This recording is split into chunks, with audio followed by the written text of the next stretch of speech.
आज की स्थिति ऐसा हो गया है पूरे झारखंड का, यह केवल हुसैनाबाद की बात नहीं है और केवल पलामू का बात नहीं है, पूरे झारखंड की बात है। और भी हमारे पदाधिकारी आने वाले थे लेकिन कुछ अति आवश्यक कार्यवश नहीं आए, तो उन लोग का भी जो डिमांड आया है कि बालू की समस्या बहुत गंभीर है। 4 साल होने जा रहा है। अब देखते होंगे कि विधानसभा में भी फिल्म के द्वारा भी टीवी पर देखे और 7 बार जो है हम इस पर आवाज़ उठाए हैं, जिसका कि आपके समक्ष विधानसभा में जब जब हम आवाज़ उठाए 7 बार का जो है कि आपके पास हम लाए हैं कॉपी, कब हम आवाज़ उठाए। और सरकार के द्वारा केवल झूठा आश्वासन मिलते रहा, क्योंकि एक तो गरीब की जो भी प्रधानमंत्री सड़क योजना के तहत पैसा तो आ गया है, लेकिन पैसा भी मिल रहा है, लेकिन इसके अलावा जो भी गरीब लोग हैं, जो भी व्यक्ति गरीब है, जिसको कि अति आवश्यक रूप से जांच कर दिया गया है आवास योजना के लिए, उनको पुलिस उठा कर और जेल में डाल कर दिया। यह बहुत ही शोचनीय बात है।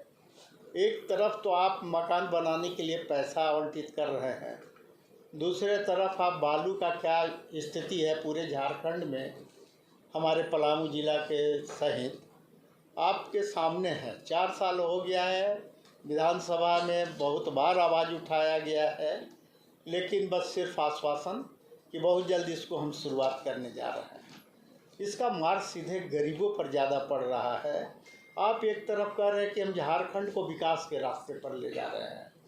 आपका जितना भी योजना है, जो कि विकास का योजना है, चाहे वह रोड हो, चाहे मकान हो, चाहे सरकारी भवन हो, बहुत ऐसे मुद्दे हैं जिसमें बालू अत्यंत ज़रूरी है प्रदेश के लिए, सभी ज़िलों के लिए, लेकिन आज बालू के नाम पर केवल खानापूर्ति किया जा रहा है। गरीब 5,000 रुपये ट्रैक्टर बालू ले जा रहे हैं और उस पर भी अगर पकड़ ले उसको FIR करके जेल में डाल दो।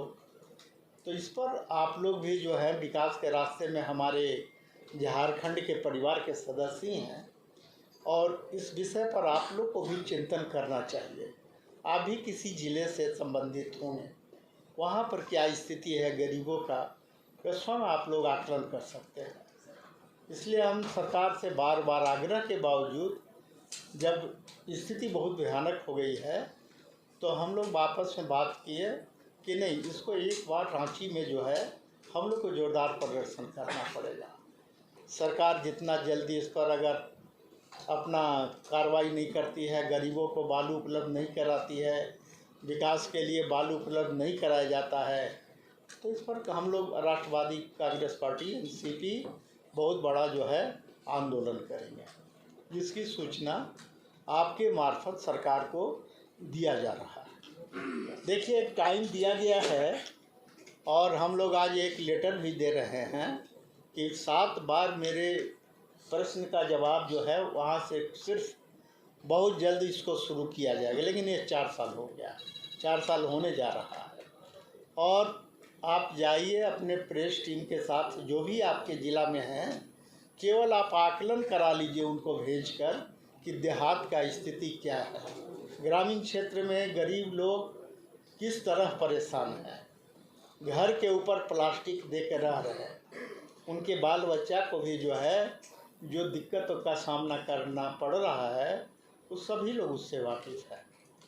तो यह स्थिति कब सरकार दूर करेगी? नहीं तो हम लोग एक डिसीजन करके नवंबर में जो है बहुत बड़ा आंदोलन करने का प्रोग्राम है। यह मुद्दा 3-4 वर्ष से उठ रहा है।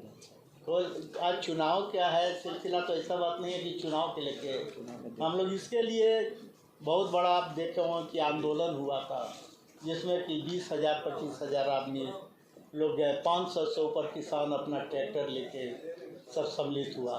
तो ये तो मुद्दा बहुत दिन से हम उठा, विधानसभा में भी आश्वासन दिया जा रहा है कि यथाशीघ्र इसको हम शुरू करने जा रहे हैं। अब यथाशीघ्र कब आएगा? और जब भी हम लोग क्षेत्र जाते हैं, केवल मेरा ही बात नहीं है, हम पूरे झारखंड की बात कर रहे हैं। सब जिला के अध्यक्ष और सभी लोग, हमारे यूथ के अध्यक्ष की भैया ऐसा ऐसा बात हो रहा है, इस पर लोग को अरेस्टिंग हो रहा है, केस हो रहा है। तो इसका बहुत हम लोग बार बार कहने के बावजूद भी लोग आश्वासन केवल देते रहे कि नहीं इसका हम तुरंत इसका निराकरण करेंगे, लेकिन हुआ तो नहीं है।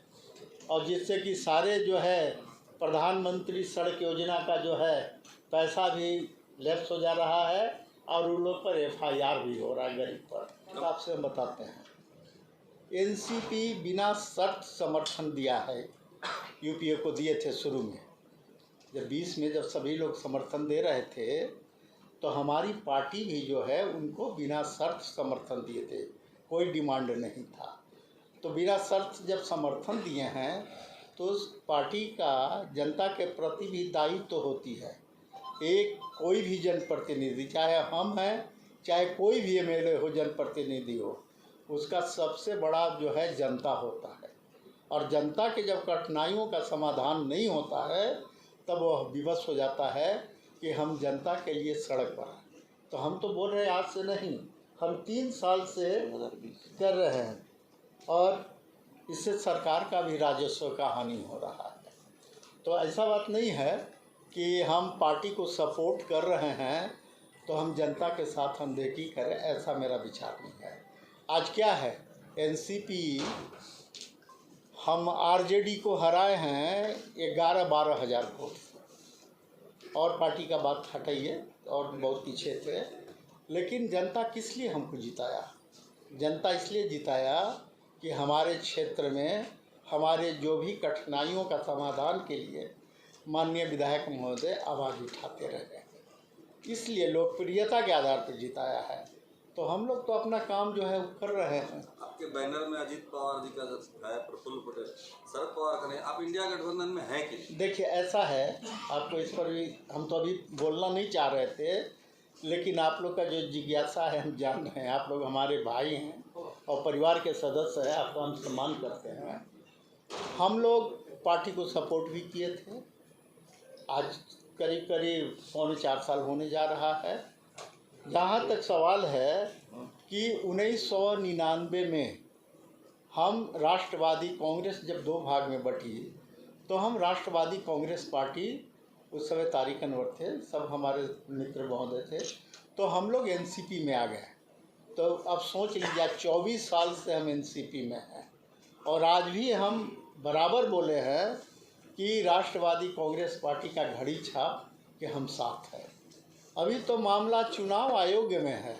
चुनाव आयोग जब क्या डिसीजन देती है, 50 MLA माननीय शरद पवार अजीत पवार जी के साथ हैं और प्रफुल्ल पटेल जी के साथ, 42 MLA महाराष्ट्र के, 7 मणिपुर के, नागालैंड के और 1 झारखंड के। तो आप जोड़ लीजिए 50 MLA का सपोर्टिंग जो है अजीत पवार जी को है, प्रफुल्ल साहब को। तो अभी तो हम लोग जो ऐसा बात तो नहीं है कि हम पार्टी के खिलाफ है। प्रफुल्ल पटेल साहब हमारे झारखंड के प्रभारी हैं।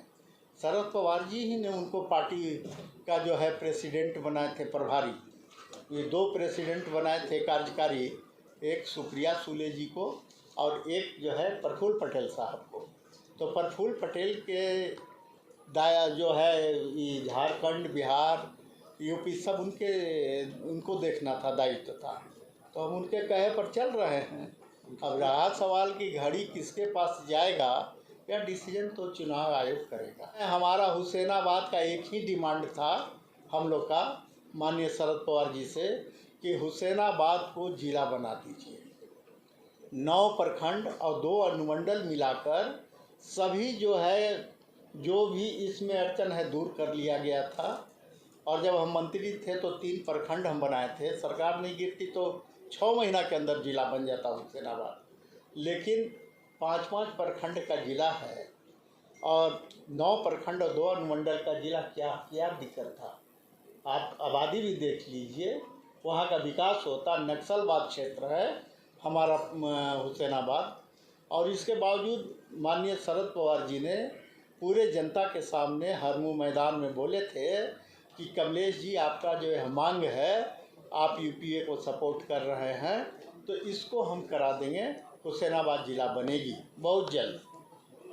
21 में 7 7 मार्च 2021 में था। आज तक तो नहीं बना।